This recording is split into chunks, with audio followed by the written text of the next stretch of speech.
विद्वान कहते हैं कि समाधान है हमारे पास।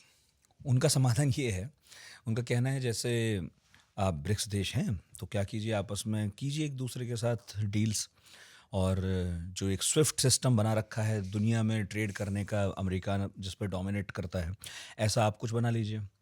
कोई करेंसी ले आइए, उसको एक सेंट्रल बैंक जो है वो अपने हिसाब से चला लेगा। जी। तो आप मिलजुल कर एक दूसरे को आपूर्ति कीजिए, इंपोर्ट एक्सपोर्ट कीजिए, तो अमेरिका का जो डोमिनेंस है, वो जो डॉलर के ज़रिए आपको चला रहा है, वो बंद हो जाएगा धीरे धीरे। ये वाकई कोई समाधान है या बस ये देखने में समाधान लगता है? ये दरअसल एक नई तरह की समस्या है जी। कि अगर कर दिया तो हम और ज़्यादा ट्रैप में फंसेंगे किसी।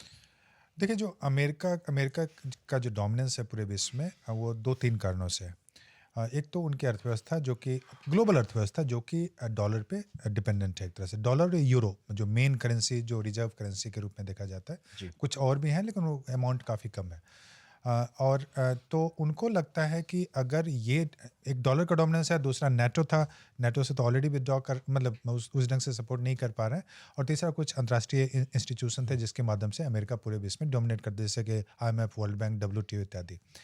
तो अब डॉलर एक चूंकि अर्थव्यवस्था का एक रिजर्व करेंसी के रूप में, ट्रेडिंग करेंसी के रूप में पूरे विश्व में देखा जाता है, तो उनको लग रहा है कि अगर ये सारे देश अगर नई करेंसी लाते हैं, ये ब्रिक्स के देश, और उनको इसलिए लगता है कि पिछला, मतलब 1 या 2 साल पहले लूला जब विजिट कर रहे थे बीजिंग में, जब ये मीटिंग हो रही थी, बीजिंग या कहीं और मीटिंग हो रही थी, रसिया में जो मीटिंग हो रही लास्ट ईयर, कजान में हो रहा था मुझे लगता है। तो उससे पहले उन्होंने स्टेटमेंट एक दिया था कि ब्रिक्स को अपनी करेंसी डेवलप करनी चाहिए, ब्रिक्स अपनी करेंसी क्यों नहीं डेवलप कर पा रहे हैं।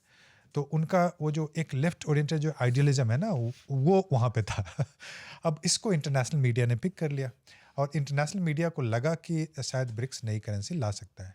लेकिन आपको मैं बता दूं कि कोई भी नई करेंसी लाने, अभी तक पहले तो एक ही ऑर्गेनाइजेशन है जिसने इस ढंग की कॉमन करेंसी लाई है, यूरो। यूरो है, और उसमें भी ब्रिटेन बाहर चला गया, आपको पता है ना। ब्रेक्सिट हो गया। और बहुत सारे देश ब्रेक्सिट वो करना चाहते हैं, फ्रांस में भी करना चाहते हैं, ये स्पेन भी करना चाहते हैं, बेचारे सब अपनी अपनी मजबूरी है। हंगरी भी करना चाहते हैं, तो बहुत सारे देश फिर से उसे बाहर भी होना चाहते हैं। तो वो इसलिए कर पाए, जो कॉमन करेंसी था वो इसलिए कर पाए क्योंकि उसके लिए आपको फिनेंशियल पॉलिसी को कोऑर्डिनेट करना पड़ेगा, आपको इंडस्ट्रियल पॉलिसी को कोऑर्डिनेट करना पड़ेगा, एग्रीकल्चर पॉलिसी को कोऑर्डिनेट करना पड़ेगा, तभी तो आप फ्री ट्रेड, फ्री ये सब कर पाएंगे ना। और फ्री ट्रेड भी इन सारे देशों के बीच में नहीं है, फ्री मूवमेंट ऑफ पीपल नहीं है। तो इसलिए आप ये जो अंडरस्टैंडिंग है, चूंकि यही मैं बोलता हूँ कि ट्रंप की अंडरस्टैंडिंग अंतर्राष्ट्रीय राजनीति की नहीं है, और अनफॉर्चुनेटली अभी जो उनके टीम में जो सदस्य हैं उनको भी नहीं है। तो उनको लगता है कि शायद नई करेंसी सच में आ सकता है। ब्रिक्स का कोई प्लान नहीं है नई करेंसी का। लास्ट ईयर यही सवाल जो पुतिन जो क्वेश्चन पूछा गया था, चूँकि वो होस्ट थे, तो सारे देश के मीडिया के रिप्रेजेंटेटिव थे, उन्होंने यही सवाल पूछा था कि क्या ब्रिक्स नई करेंसी ला सकता है।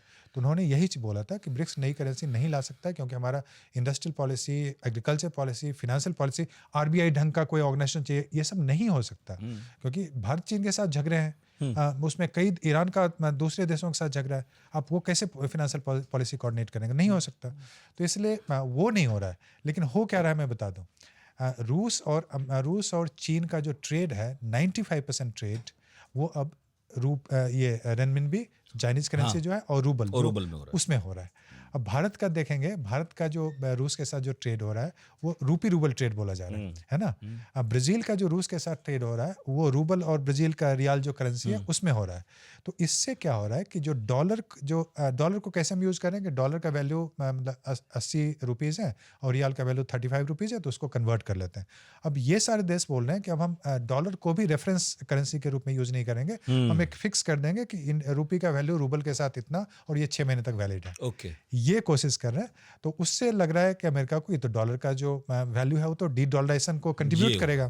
तो इस कारण से अमेरिका को डर लग रहा है, और उस पर उन्होंने स्टडी नहीं किया, मैं बता दूं, क्योंकि ब्रिक्स को समझते थे यूजलेस ऑर्गेनाइजेशन है।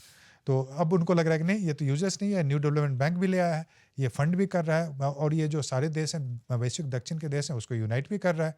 तो इससे उनको थोड़ा सा खतरा लगने लगा है इसी कारण से।